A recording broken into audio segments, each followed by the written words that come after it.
আসসালামু আলাইকুম ভিউয়ার্স, আশা করছি আপনারা সবাই অনেক অনেক ভালো আছেন, সুস্থ আছেন। আজকে আমরা আলোচনা করব জাতীয় সিরিজের একটি জাতীয় স্মার্টফোন নিয়ে। হ্যাঁ, আজকে আমরা Redmi Note সিরিজ নিয়ে আলোচনা করব এবং আমাদের কাছে রয়েছে Redmi Note 12 4G। এই স্মার্টফোনটি বেশ কিছু ভেরিয়েন্টে আপনারা পেয়ে যাবেন, তবে আমার কাছে এটার 128GB রয়েছে এবং এটার প্রাইস আপনি পেয়ে যাবেন আনঅফিসিয়ালি 23 থেকে 24,000 টাকার মধ্যে, তবে এটা কমতে অথবা বাড়তে পারে। সো এই বিষয়টি অবশ্যই চেক করে স্মার্টফোনটি পারচেস করবেন। এই স্মার্টফোনটির মধ্যে কি কি থাকছে সব কিছু নিয়ে আলোচনা করব এবং এই মুহূর্তে আনঅফিসিয়ালি এই স্মার্টফোনটি আপনার জন্য কেমন হবে সেটাও আজকের ভিডিওতে থাকবে। সো কথা আর বাড়াতে যাচ্ছি না, আপনারা দেখছেন আপনাদের প্রিয় channel JK tech BD YouTube channel. Viewers, video শুরুতেই আলোচনা করব এই স্মার্টফোনটির বক্স কন্টেন্ট নিয়ে। দেখব এটার বক্সে আমরা কি কি পাচ্ছি। বক্সটি ওপেন করলেই প্রথমেই থাকবে একটি সিলিকন ব্যাক কভার, পাচ্ছেন ইউজার ম্যানুয়াল গাইড, রয়েছে type A to type C একটি ক্যাবেল, পাচ্ছেন 33 ওয়াটের একটি চার্জিং অ্যাডাপ্টার, রয়েছে একটি সিম ইজেক্টর পিন এবং সর্বশেষ Redmi Note 12 4G স্মার্টফোনটি। ডিজাইন এবং বিল্ড কোয়ালিটির কথা বলতে গেলে এই স্মার্টফোনটি প্লাস্টিক বিল্ড বা পলিকার্বনেট ফাইবারের তৈরি স্মার্টফোন। এটা ব্যাক প্যানেলে পলিকার্বনেট ফাইবার ইউজ করা হয়েছে এবং স্মার্টফোনটির আউটলুকে আমরা দেখতে পাচ্ছি পুরোপুরি ফ্ল্যাট, দেখতে অসাধারণ লাগছে এবং এই স্মার্টফোনটি আপনারা বেশ কিছু কালার ভেরিয়েন্টে পেয়ে যাবেন। এটা ব্যাক প্যানেলটা পুরোপুরি ম্যাট করা হয়েছে, যার ফলে ফিঙ্গারপ্রিন্টের ছাপ পড়বে না, তবে এখানে স্ক্র্যাচ পড়ে যাওয়ার সম্ভাবনা রয়েছে। সো আপনি যখন এই স্মার্টফোনটি ইউজ করবেন চেষ্টা করবেন এটার বক্সে যে ব্যাক কভারটি দেওয়া আছে সেটা ইউজ করার, অথবা আপনি চাইলে পলি প্রোটেক্টর স্টিকারও চাইলে স্মার্টফোনটিতে ইউজ করতে পারেন। এটা রিয়ার প্যানেলে যে ক্যামেরা বামটি রয়েছে সেটা কিন্তু বেশ মিনিমালিস্টিক, দেখতে বেশ ভালো লাগছে। রয়েছে সাইড মাউন্টেন ফিঙ্গারপ্রিন্ট সেন্সর এবং volume locker. Side mountain fingerprint সেন্সরের অ্যাকুরেসি কিন্তু বেশ ফাস্ট পেয়েছি এবং বেশ অ্যাকুরেট ছিল। লেফট প্যানেলে আমরা ডেডিকেটেড সিমটার পয়েন্ট পাচ্ছি এবং এখানে আপনি চাইলে 1 টেরাবাইট পর্যন্ত এক্সটার্নাল মেমোরি কার্ড ইউজ করতে পারবেন। ওপরের দিকে পাচ্ছেন 3.5mm earphone port, secondary noise cancellation microphone এবং এয়ার ব্লাস্টার। নিচের দিকে পাচ্ছেন speaker grill, type C charging port এবং প্রাইমারি মাইক্রোফোন। এই স্মার্টফোনটির ফ্রন্ট প্যানেল ইউজ করা হয়েছে একটি মিডল পাঞ্চল ডিসপ্লে। সো ডিজাইনটা সত্যি অসাধারণ লেগেছে এবং এটার ওয়েট হচ্ছে 183 গ্রাম এবং এটার থিকনেস হচ্ছে 7.9mm। হ্যাঁ, এটা প্রায় 8mm মতো একটা থিকনেস আমরা পাচ্ছি। স্মার্টফোনটি কিন্তু প্রচুর স্লিম এবং বেশ হ্যান্ডি। সো ঘন্টার পর ঘন্টা আপনি কিন্তু ওয়ান হ্যান্ডে খুব ইজিলি ইউজ করতে পারবেন, তেমন কোনো প্রবলেম হবে না, অথবা ভারী ভাবও স্মার্টফোনটি ইউজ করতে গিয়ে আপনি ফিল করবেন না। এবং এই স্মার্টফোনটির ডিজাইনটা আপনার কাছে কেমন লেগেছে চাইলে আমাদেরকে কমেন্ট করে জানাতে পারেন। ডিসপ্লে কথা বলতে গেলে এই স্মার্টফোনটিতে রয়েছে অ্যামোলেড স্ক্রিনের একটি ডিসপ্লে এবং এটার মধ্যে আপনারা 120 হার্জের রিফ্রেশ রেট পাচ্ছেন। রয়েছে 1200 নিটসের পিক ব্রাইটনেস, যার ফলে স্মার্টফোনটি ইনডোরেও খুব ভালোভাবে ইউজ করতে পারবেন এবং ডিরেক্ট সানলাইটেও এটার ভিজিবিলিটি নিয়ে কোনো ধরনের ইস্যু আপনি ফেস করবেন না। এই স্মার্টফোনটি content watching experience AMOLED screen হিসেবে খুবই অসাধারণ লেগেছে এবং এটার যে 120 হার্জের রিফ্রেশ রেট রয়েছে সেটা কিন্তু বেশি স্মুথলি কাজ করছিল, কোনো প্রকার ল্যাগ বা ফ্রেম ড্রপ স্মার্টফোনটির মধ্যে দেখতে পাইনি।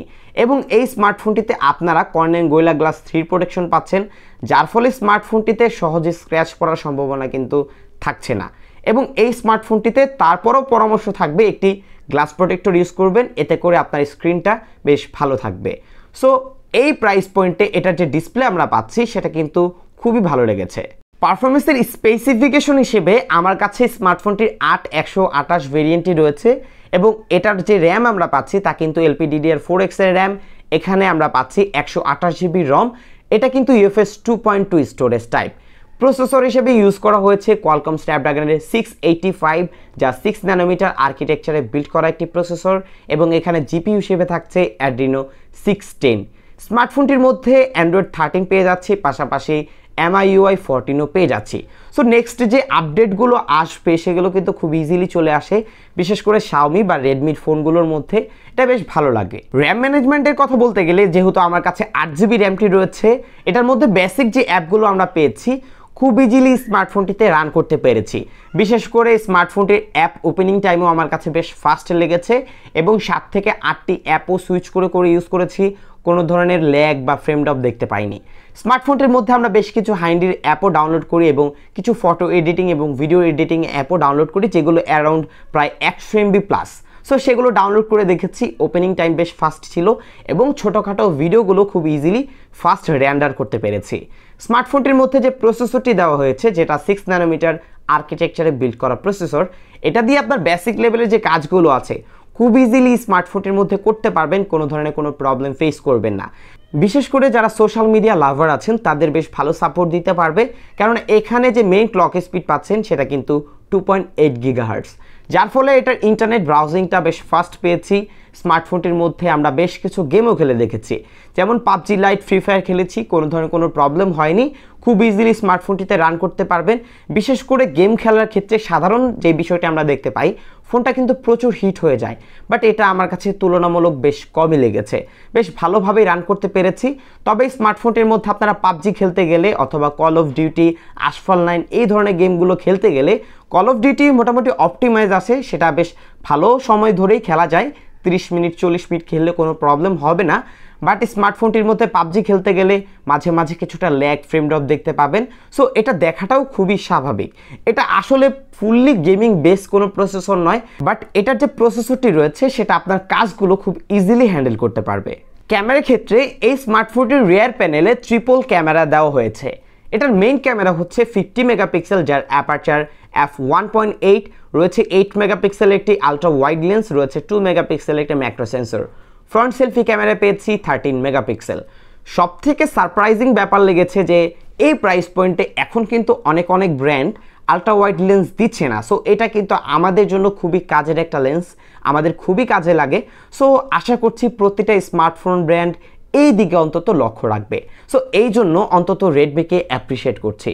স্মার্টফোনটির যে ক্যামেরা ইউআই রয়েছে, এখানে আমরা বেশ কিছু ফিচার পেয়ে যাচ্ছি, যেমন রয়েছে প্রো মুড, ডকুমেন্টারি, ভিডিও এবং ভিডিওর ক্ষেত্রে সর্বোচ্চ 1080 30 fps ভিডিও রেকর্ড করতে পারবেন। ফটো, পোর্ট্রেট, নাইট এবং মোর অপশনে গেলেও আরও বেশ কিছু আপনারা ফিচার পেয়ে যাচ্ছেন। তবে এখানে যদি 1080 60 fps ভিডিও রেকর্ড করা যেত অথবা স্টেবিলাইজেশন আমরা পেয়ে যেতাম তাহলে কিন্তু বেটার হতো, বিশেষ করে ভিডিওর ক্ষেত্রে আরেকটু স্টেবল হতো। বাট আপনার কাজগুলো আপনি চালিয়ে নিতে পারবেন। ভিডিও কোয়ালিটি আমি অ্যাভারেজের তালিকায় রাখছি। ভিউয়ার্স, এখন যে ভিডিওটি আপনারা দেখতে পাচ্ছেন, এখন হচ্ছে আমি হাঁটতেছি এবং হাঁটা অবস্থায় ভিডিওটি করতেছি। ভিডিওটি করার পরে এটা প্রসেসিং হয়ে অনেকটাই স্টেবল হয়ে যাচ্ছিল। সো এখন আমরা একটু দৌড়ে দেখবো যে কতটা স্টেবল। আই থিঙ্ক ভিডিও এবং এটা ভিডিওর ক্ষেত্রে মাইক্রোফোনটা কেমন কাজ করে সেটা সম্পর্কেও একটা ধারণা পেয়ে গেছেন। ক্যামেরার ক্ষেত্রে এটার মেইন ক্যামেরা 50 মেগাপিক্সেল। এটার ক্যামেরার রেজাল্ট আমার কাছে বেশ ইউজেবল লেগেছে। HDR, contrast ratio, dynamic range সব কিছু বেশ ভালোই ব্যালেন্স করার চেষ্টা করেছে এবং এজ ডিটেকশনও প্রাইস অনুযায়ী ঠিকঠাক মনে হয়েছে, এতটা আর্টিফিশিয়াল করে দিচ্ছিল না। ডে লাইট কন্ডিশনে বেশ ন্যাচারাল কিছু পিকচার পাচ্ছিলাম এবং এটার কালার টোনগুলো আমার কাছে বেশ ন্যাচারাল লেগেছে, এতটা ওভার স্যাচুরেট করে দেয়নি, বিষয়টা খুবই ভালো। এবং স্মার্টফোনটিতে আলট্রা ওয়াইড লেন্স পাচ্ছি, যা দিয়ে ডে লাইট কন্ডিশনে বেশ ইউজেবল ছবি পেয়ে যাবেন। তবে লো লাইটে কিছুটা নয়েজ দেখতে পাবেন, যা খুবই স্বাভাবিক। 2 মেগাপিক্সেলের ম্যাক্রো লেন্সের ছবিগুলো বেশ কাজ চালিয়ে নেওয়ার মতো ছিল। ফ্রন্ট ক্যামেরার কথা বলতে গেলে ডিটেল কোয়ালিটি বেশ ভালো পেয়েছি ডে লাইট কন্ডিশনে। এইচ ডিটেকশনও প্রাইস অনুযায়ী মোটামুটি অ্যাভারেজ ছিল এবং লো লাইটে কিছুটা নয়েজ দেখতে পাবেন এবং ডিরেক্ট অন্ধকারেও কিছুটা নয়েজ দেখতে পাবেন, যা খুবই স্বাভাবিক। ব্যাটারি ব্যাকআপের কথা বলতে গেলে 5000 mAh এর যে ব্যাটারি আমরা পেয়েছি, এটা দিয়ে মোটামুটি বেশ ভালো ব্যাটারি ব্যাকআপই বলা যায়। বিশেষ করে নর্মাল ইউজেই প্রায় 1.5 দিনের মতো ব্যাটারি ব্যাকআপ দিতে পারে। কিছুটা হেভি পুশ করলেও 60 হার্জ ইউজ করলে স্মার্টফোনটি একদিন পার করতে পারে, বাট 120 হার্জে কিছুটা ব্যাটারি ব্যাকআপ কম পাবেন, এটা খুবই স্বাভাবিক। এটার বক্সে আমরা পাচ্ছি 33 ওয়াটের চার্জার, যা দিয়ে স্মার্টফোনটিকে চার্জ করতে মোটামুটি 1 ঘন্টা বা 1 ঘন্টার কিছুটা বেশি সময় লাগবে। সো এটার যে চার্জ ব্যাকআপ সেটাও আমার কাছে স্যাটিসফাই বলে মনে হয়েছে এবং এটার যে চার্জার সেটাও প্রাইস অনুযায়ী পারফেক্ট।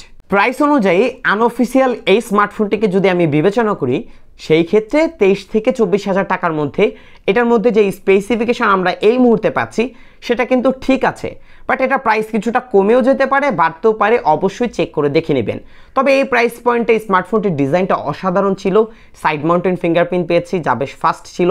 পাচ্ছিলাম অ্যামোলেড স্ক্রিন উইথ 120 হার্জের রিফ্রেশ রেট, বাট এটার মধ্যে আমরা যে স্পিকারটি পাচ্ছি সেটা কিন্তু ছিল সিঙ্গেল বটম ফাইনিং স্পিকার। এবং এটা লাউডনেস আমার কাছে কিছুটা কম মনে হয়েছে, আর একটু লাউড হলে বেটার হতো। এবং এই প্রাইস পয়েন্টে যদি ডুয়েল স্টিরিও স্পিকার ইউজ করা হতো তাহলে কিন্তু বেটার হতো। স্মার্টফোনটির ক্যামেরার কথা বলতে গেলে আমরা কোনো প্রকার স্টেবিলাইজেশন পাচ্ছি না, এবং সর্বোচ্চ 1080-তে 30 fps ভিডিও রেকর্ড করতে পারবেন। এটা 60 fps হলে ভালো হতো, এটা আমি পূর্বেই বলেছি।